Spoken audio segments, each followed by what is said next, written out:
Hello everyone, good morning to all of you और स्वागत है आपका आनंद परमार क्लासेस पर। आज हम डिस्कस करेंगे 7 मई से रिलेटेड करंट अफेयर्स के बारे में और उनसे बनने वाले महत्वपूर्ण फैक्ट के बारे में। इसी के साथ देख लेते हैं हमारे कल के जो रिवीजन के लिए थे क्वेश्चंस। विश्व अस्थमा दिवस 3 मई को मनाया गया, ठीक है। इसी के साथ किसे दिल्ली कैपिटल के, तो सैयद सबा करीम को दिल्ली कैपिटल के टैलेंट सर्च के प्रमुख के रूप में चुना गया। आरबीआई ने आईसीआईसीआई बैंक पर 3 करोड़ रुपए का जुर्माना लगाया। राष्ट्रीय मानव अधिकार आयोग की कार्यकारी अध्यक्ष पद के लिए प्रफुल्ल चंद पंत को चुना गया। जो श्रीलंका के पूर्व क्रिकेटर है थिसारा परेरा को संन्यास लेने की घोषणा की। श्रीलंका से बिलोंग करते थे ये। जो आसाम राज्य की पहली महिला आईएएस अधिकारी थी, उनका निधन हो चुका है। इसी के साथ इस वर्ष 29वें युद्धवीर मेमोरियल अवार्ड से डॉक्टर युवती फर्नांडिस को सम्मानित किया गया है। कोटक महिंद्रा लाइफ इंश्योरेंस के नए एमडी के लिए महेश बाला सुब्रमण्यम को चुना गया है। इसी के साथ आईओसी के बिलीव इन स्पोर्ट्स अभियान के लिए राजदूत पीवी सिंधु और मिशेल ली यानी कि ऑप्शन ए और बी दोनों को चुना गया है। इसके साथ जो जम्मू कश्मीर के पूर्व राज्यपाल जगमोहन का निधन हुआ है। इसी के साथ देख लेते हैं आज का मोटिवेशनल कोट कि रास्ते कभी ख़त्म नहीं होते, बस लोग हिम्मत हार जाते हैं।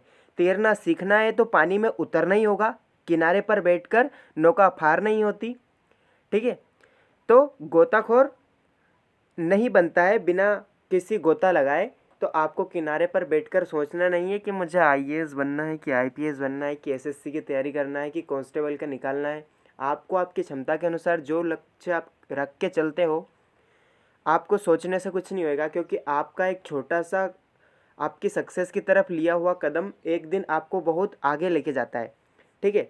क्योंकि सफलता एक दिन नहीं मिलती, एक दिन ज़रूर मिलती है, और एक एक सीढ़ी करके चढ़ाई करोगे तो एक दिन ज़रूर अपनी मंजिल तक पहुंच जाओगे। इसी के साथ देख लेते आज का हमारा पहला प्रश्न। हाल ही में किस राज्य सरकार ने कोरोना संकट को देखते हुए अगले 2 महीने कार्ड धारकों को मुफ्त राशन और ऑटो टैक्सी चालकों को 5,000 रुपये की सहायता देने की घोषणा की है? तो ये कोई राज्य नहीं है, यूटी है, यानी कि दिल्ली सरकार ने इस कोरोना काल को देखते हुए 5,000 रुपये की सहायता देने की घोषणा की है। जो बीपीएल कार्ड धारक हैं और जो ऑटो टैक्सी चालक हैं, उनको दिल्ली सरकार ने ये किया है। अब दिल्ली में है तो दिल्ली के गवर्नर अनिल बैजल है और सीएम अरविंद केजरीवाल है। जैसे कि आप सभी रूबरू होते हैं उनसे, आज तक एबीपी या कोई से भी न्यूज़ चैनल पर दिन भर तो न्यूज़ देखते रहते हो, थोड़ी बहुत पढ़ाई कर लोगे तो ज़िंदगी सुधर जाएगी, पर नहीं, तुम्हें तो सिर्फ, चलो छोड़ो। इसके साथ भारत और जो उत्तर कोरिया मित्रता पार्क का उद्घाटन कहाँ पर किया गया है? तो दिल्ली में, ठीक है। भारत की राजधानी 1911-12 में जॉर्ज पंचम के आगमन के समय दिल्ली घोषित की गई, ठीक है। ये एक यूटी है, यानी कि केंद्र शासित प्रदेश है। तो यहाँ पर अच्छा, पहला जैविक खेती वाला केंद्र शासित प्रदेश कौन सा बना है? तो वो लक्षद्वीप है और राज्य सिक्किम है। यहाँ पर जैविक खेती सबसे पहले, यानी कि पूर्णतः जैविक खेती वाला राज्य है ये। इसके अलावा पहला इम्यूनिटी पार्क कौन से यूटी में खोला गया है? तो वो चंडीगढ़ में खोला गया है। इसी के साथ देख लेते हैं हम, जैसे कि इनको 5,000 रुपये देने की घोषणा की गई है। तो दिल्ली में कोरोना संक्रमण के बीच मुख्यमंत्री अरविंद केजरीवाल जी ने मुफ्त राशन और जो है कि आर्थिक मदद के लिए 5,000 रुपये देने के लिए इनको मदद की है, यानी कि 5,000 रुपये देंगे। और उन्होंने कहा है कि इस कठिन दौर में दिल्ली की सरकार आपके साथ है, ठीक है। तो दूसरी लहर काफ़ी खतरनाक है, जैसे कि आप सभी को पता है। तो इसी तरह 72 लाख राशन कार्डधारियों को और जो 2 महीने के लिए ये फ्री देंगी केजरीवाल सरकार, ठीक है। तो काफ़ी अच्छा कदम उठाया उन्होंने। खैर, निम्नलिखित में से किस देश ने हाल ही में इबोला के 12वें प्रकोप के अंत की घोषणा की है? तो इसका जो राइट आंसर आएगा, हम जब तक ऑप्शन डिस्कस कर लेते हैं। जैसे रवांडा की राजधानी किगाली है, केन्या की नैरोबी है, घाना की अक्रा है और कांगो की कांगो ही राजधानी है। इसका जो राइट आंसर आएगा, जो इबोला के 12वें प्रकोप का अंत करने की घोषणा कांगो ने की है, ठीक है, कांगो। इसके अलावा कोरोना की पशु वैक्सीन किस देश ने विकसित की है? तो वो की है रसिया ने, और उसका नाम है कार्निवेक कोवा। इसी के साथ विश्व का पहला जीवित रोबोट जिसको जोनोबोट्स कहा जाता है, ये अफ्रीका मेंढक है, एक अफ्रीकन मेंढक है, ठीक है, क्योंकि कांगो भी एक अफ्रीकन राष्ट्र है। इसी के साथ पहला ऊर्जा सकारात्मक होटल कहाँ पर खोला गया, तो नॉर्वे में। और इसी बीच जो ट्रेकोमा मुक्त कौन सा देश बना है, तो गाम्बिया बना है। और मलेरिया मुक्त कौन सा देश बना है, तो वो अल साल्वाडोर बना है। इसी के साथ इबोला के 12वें प्रकोप के अंत की घोषणा की है कांगो ने। तो हम इससे रिलेटेड बातें जान लेंगे, जैसे कि कांगो लोकतांत्रिक गणराज्य है, इसमें जो 12वें प्रकोप के अंत की घोषणा की है, इसमें अभी हाल ही में 6 लोगों की मौत हो चुकी थी और 18 जो 2018-20 में यहाँ पर आनुवांशिक रूप से इसका प्रकोप हुआ था, ठीक है। वर्तमान में गिनी भी इबोला महामारी के खिलाफ लड़ रहा है और जो इबोला वायरस है, इसकी खोज 1976 में पश्चिमी अफ्रीका में इबोला का 2014 से 16 के बीच देखा गया था सबसे ज़्यादा प्रकोप, ठीक है। दोस्तों, आपको पता ही है कि मैं अभी क्लासेस नहीं हूँ, यानी कि क्लास में नहीं हूँ, तो अदरवाइज़ यानी कि मैं घर पे से ही ये कवर कर रहा हूँ। तो जो बैकग्राउंड वॉइस आ रहा होगा उसे आप इग्नोर कर देना, क्योंकि यहाँ पे पहली बात तो एकांत मिलना बहुत मुश्किल है, और मिल भी जाता है तो कुछ गलत सलत सा बैकग्राउंड वॉइस आता है, तो क्षमा करें। इसी के साथ देख लेते हैं हमारा यूके स्थित वैश्विक ब्रोकरेज फर्म ब्रोकरेज के भारत ने, यानी कि भारत के जीडीपी विकास अनुमान को 2021-22 के लिए अपने पहले के जो 11% जो अनुमान लगा रखा था इन्होंने, इनका घटाकर कितना प्रतिशत कर दिया गया है। तो क्या आएगा इसका राइट आंसर, ऑप्शन हमारा सी हो जाएगा, यानी कि 10%, ठीक है। जो ब्रिटेन है उसमें स्थित वैश्विक ब्रोकरेज फर्म है, इसने भारत की जो जीडीपी है उसका अनुमान 2021-22 के लिए 11% लगाया था और इसको घटाकर 10% कर दिया है। इसके अलावा गोल्डमैन सैक्स का जो 2022 का रिपोर्ट है उसके अनुसार भारत की जीडीपी 11.1 रहेगी। और ऑक्सीजन कंट्रेटर की जो आयात है उसमें आईजीएसटी को 28% से घटाकर 12% कर दिया गया है, ठीक है। इसी के साथ जो यूके में स्थित ब्रोकरेज फर्म है, इसने भारत की जीडीपी 2021-22 के लिए 11% से घटाकर 10% किया है। और जो ब्रोकरेज है उसने 2021 अर्थव्यवस्था का 7.6% संकुचन का अनुमान भी लगाया है। भारत की जीडीपी की जो अर्थव्यवस्था है उसमें 7.6% की जो है कि कटौती हो जाएगी। इसी के साथ देख लेते हैं हमारा अगला प्रश्न। उत्तराखंड सरकार ने कोविड महामारी के बढ़ते संक्रमण को देखते हुए इस साल होने वाली निम्न में से किस यात्रा पर रोक लगा दी है। तो क्या आएगा इसका राइट आंसर, ऑप्शन बी हमारा हो जाएगा चारधाम यात्रा, ठीक है। जो उत्तराखंड में चारधाम है, यानी कि जो चारधाम यात्रा होने वाली है होती है उसमें जो है कि रोक लगा दी उत्तराखंड सरकार ने। पहली बात तो उत्तराखंड के सीएम कौन है, तो तीरथ सिंह रावत है, जो कि त्रिवेंद्र सिंह रावत की जगह पर आए हैं। और यहाँ की जो गवर्नर है वो बेबी रानी मौर्य है। उत्तराखंड में होप पोर्टल लॉन्च किया गया हाल ही में बेरोजगार युवाओं के लिए, और यहाँ पर पहला लाइकेन पार्क भी स्थित है। इसके अलावा यहाँ पर राजा जी, फूलों की घाटी, नंदा देवी, गोविंद दास, इतने जो है कि नेशनल पार्क स्थित है। इसके साथ चारधाम यात्रा पर इसने रोक लगा दी कोविड-19 के कारण। तो उत्तराखंड सरकार ने इस पर रोक लगाई है। तीरथ सिंह रावत ने कहा है कि कोविड मामलों में जो बढ़ोतरी हुई है उसको देखते हुए ये स्थगित किया गया है, और यहाँ पर केवल पुजारी लोग ही पूजा करेंगे, इसके अलावा कोई नहीं आएंगे, ठीक है। तो इसके चलते उत्तराखंड सरकार ने चारधाम यात्रा पर रोक लगा दी है। इसी के साथ देख लेते हैं हमारा अगला प्रश्न। किस राज्य सरकार की नई गाइडलाइन के मुताबिक चिकित्सा सेवा के लिए भी लोगों को पास लेना अनिवार्य कर दिया है। तो किस सरकार ने किया भाई लोग, इसका जो राइट आंसर आएगा हमारा ऑप्शन सी हो जाएगा, यानी कि उत्तर प्रदेश। जो योगी आदित्यनाथ और आनंदीबेन पटेल, जिनको आप बहुत अच्छे तरीके से जानते हो, उनकी जो है कि सत्ता में चल रही सरकार के अनुसार, यानी कि उत्तर प्रदेश राज्य सरकार ने नई गाइडलाइन के मुताबिक चिकित्सा सेवा के लिए भी लोगों को पास लेना पड़ेगा। यानी कि अगर मान लो आपको छोटी मोटी कोई सी भी खरोच चाहिए तो आपको उसके लिए पास लेना पड़ेगा। खैर ज़रूरी भी है, अच्छा भी है, कुछ बुरा भी है, क्योंकि हर चीज़ के दो पहलू होते हैं, एक अच्छा होता है तो एक बुरा होता है, ठीक है। तो यहाँ पर और क्या फेमस है, यानी कि और क्या इंपॉर्टेंट है, तो बाल श्रमिक विद्या योजना, ये यहाँ पर बच्चों के लिए स्टार्ट की गई है। नवीन रोजगार छतरी योजना, यानी कि छतरी योजना मोस्ट इंपॉर्टेंट योजना, याद रखना आपको। इसी के साथ प्रवासी राहत मित्र ऐप, जो कि उत्तर प्रदेश सरकार ने लॉन्च किया है। आयुष कवच ऐप, जो कि कोरोना के लिए उत्तर प्रदेश सरकार ने लॉन्च किया है। यहाँ पर 5 अंतर्राष्ट्रीय हवाई अड्डे वाला एकमात्र राज्य उत्तर प्रदेश बना है। ठीक है, इसी के साथ जो उत्तर प्रदेश सरकार ने गाइडलाइन के मुताबिक उत्तर प्रदेश में चिकित्सा के लिए पास लेना अनिवार्य कर दिया है। और इस कोरोना के संक्रमण में जो गृह मंत्रालय है उसने नई गाइडलाइन जारी की है। इसके अनुसार और जो कोरोना के कारण जो लॉकडाउन था उसको भी सख्त कर दिया गया है और लॉकडाउन के दौरान पूरी पाबंदी कर दी है आने जाने के लिए और दुकानों की जो सेवाएं हैं नॉर्मल उनको चालू रखा है। ठीक है, इसी के साथ देख लेते हैं हम हमारा नेक्स्ट प्रश्न।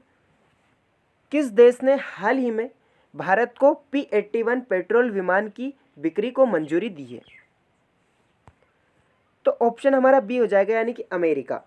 अमेरिका सरकार ने P-81 पेट्रोल विमान की बिक्री को मंजूरी दी है। अब अमेरिका ने दी है तो पहले अमेरिका से रिलेटेड बातें कर लेते हैं हम, उसके बाद में हम क्वेश्चन पे आएंगे।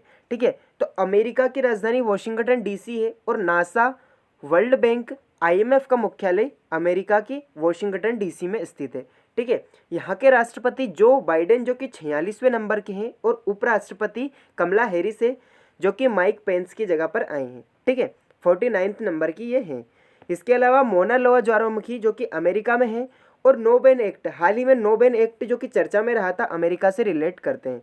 ठीक है, इसमें हमने वर्ल्ड बैंक की बात की तो वर्ल्ड बैंक के अध्यक्ष डॉक्टर टेड्रोस एडेनॉम है और IMF की हमने बात की तो डॉक्टर यानी कि क्रिस्टलिना जॉर्जिवा वर्ल्ड बैंक की जो है कि प्रमुख है। ठीक है, IMF की प्रमुख है। इसी के साथ अब अमेरिका ने P-81 पेट्रोल विमान को मंजूरी दी है। तो ये एक पेट्रोल विमान है और ये गश्ती विमान है। इसका निर्माण बोइंग, ये एक बोइंग कंपनी है, एरोनॉटिक कंपनी है। इसमें भारतीय सेना के लिए इसका निर्माण किया था और P-80A जो पहले था यानी कि पोसेइडोन, ये इसका वेरिएंट है। और जो पोसाइडॉन है, यह पोसाइडॉन, इनका उपयोग अमेरिकी नौसेना द्वारा किया जाता है और जो P-81 है इसका समुद्री गश्ती के रूप में उपयोग किया जाता है। इसी के साथ जो टोही मिशन को निगरानी के लिए ये सक्षम है और इसकी निगरानी के लिए ही इस पर खास जोर दिया गया है। इसी के साथ देख लेते हैं हाल ही में किस राज्य ने मिट्टी के खिलौनों को GI टैग देने की घोषणा की है? तो ऑप्शन सी हो जाएगा हमारा तमिलनाडु सरकार ने। ठीक है, तमिलनाडु सरकार ने मिट्टी के खिलौनों को GI टैग देने की घोषणा की है। पहली बात तो GI टैग, तो GI टैग की स्थापना 1909 में की गई थी और सबसे पहला GI टैग दार्जिलिंग की ग्रीन टी और वाइट टी को दिया गया था। ठीक है, तमिलनाडु से इरोड हल्दी है जो कि फेमस है, इसको भी GI टैग मिला है और अब मिट्टी के खिलौनों को भी GI टैग देने की घोषणा की गई है। इसके अलावा करंट में भी फुलकारी को GI टैग मिला है, तो वो पंजाब से हैं। और जो तमिलनाडु है इसमें हल्दी अनुसंधान केंद्र स्थित है और यहाँ पर हल्दी अनुसंधान केंद्र के अलावा यहाँ पर GI टैग का मुख्यालय भी स्थित है तमिलनाडु के चेन्नई में, यानी कि जो GI टैग है उसका मुख्यालय चेन्नई में स्थित है और 10 साल के लिए GI टैग दिया जाता है। ठीक है, इसके अलावा पेटेंट होता है वो 20 साल के लिए होता है। इसके अलावा बाजार जो कर्ज मामले में यानी कि सबसे ज़्यादा बाजार कर्ज किस राज्य पर है, तो वो तमिलनाडु फर्स्ट में आता है और मछली उत्पादन में फर्स्ट तमिलनाडु है। इससे पहले गुजरात मछली उत्पादन में फर्स्ट था, लेकिन अब ये है। ठीक है, यहाँ के CM E.K. पलानीस्वामी और गवर्नर बनवारी लाल पुरोहित है। ठीक है, यहाँ के मिट्टी के खिलौनों को GI टैग दिया है, तो हम और इम्पोर्टेंट बातें हम जान लेंगे, जैसे कि GI टैग का फुल फॉर्म पहली बात तो जियोग्राफिकल इंडिकेशन होता है और GI टैग का भौगोलिक संकेत का एक मुहर होता है, यानी कि एक प्रॉपर जगह होती है, सिर्फ यहीं से ये जो है कि उत्पादित किया जाएगा, उसी तरह से इसको GI टैग प्रदान किया जाता है। ठीक है, इसी के साथ यूनेस्को विश्व प्रेस स्वतंत्रता पुरस्कार 2021 से किसे सम्मानित किया गया है? तो ऑप्शन हमारा सी हो जाएगा, यानी कि मारिया रेसा। मारिया रेसा को यूनेस्को ने विश्व प्रेस स्वतंत्रता पुरस्कार 2021 से सम्मानित किया है। ठीक है, अब यूनेस्को ने किया है तो यूनेस्को की स्थापना 1945 में की गई थी। इसका हेडक्वार्टर पेरिस जो कि फ्रांस में है और इसके जो हेड है वो आंद्रे अजोले है। ठीक है, जैसे कि आप इनको देख सकते हो मारिया रेसा को। ठीक है, इनसे इम्पोर्टेंट बातें क्या हैं, तो जो मारिया रेसा हैं इनको यूनेस्को विश्व प्रेस स्वतंत्रता पुरस्कार 2021 के लिए नामित किया गया है और ये पुरस्कार विशेष रूप से खतरे में जो विशेष रूप से खतरे की स्थिति होती है इसमें प्रेस स्वतंत्रता की रक्षा के लिए दिया जाता है। इसी के साथ यूनेस्को ने गुइलेर्मो कैनो विश्व प्रेस स्वतंत्रता पुरस्कार का नाम जो कोलंबियाई पत्रकार गुइलेर्मो कैनो इसाजा के नाम पर रखा था। ठीक है, किसके नाम पर? Guillermo Cano Isaza. इसी के साथ जो फिलीपींस ब्रॉडकास्ट समाचार प्रमुख के रूप में ये कार्यरत हैं और इनको उपहार स्वरूप यानी कि ये जो यूनेस्को विश्व प्रेस स्वतंत्रता पुरस्कार है, इसके अनुसार 25,000 अमेरिकी डॉलर की राशि भी दी जाएगी और एक प्रशस्ति पत्र दिया जाएगा। इसी के साथ किसे फिक्की लेडीज ऑर्गेनाइजेशन यानी कि FLO का 38वां राष्ट्रीय अध्यक्ष बनाया गया है?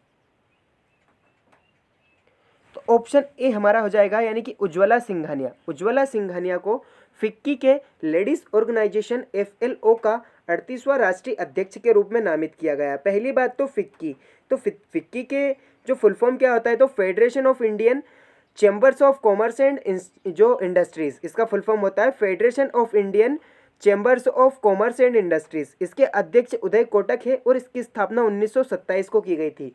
फिक्की का मुख्यालय न्यू दिल्ली में है और जो उज्ज्वला सिंघानिया है इनको 38वां राष्ट्रीय अध्यक्ष के रूप में नियुक्त किया गया है।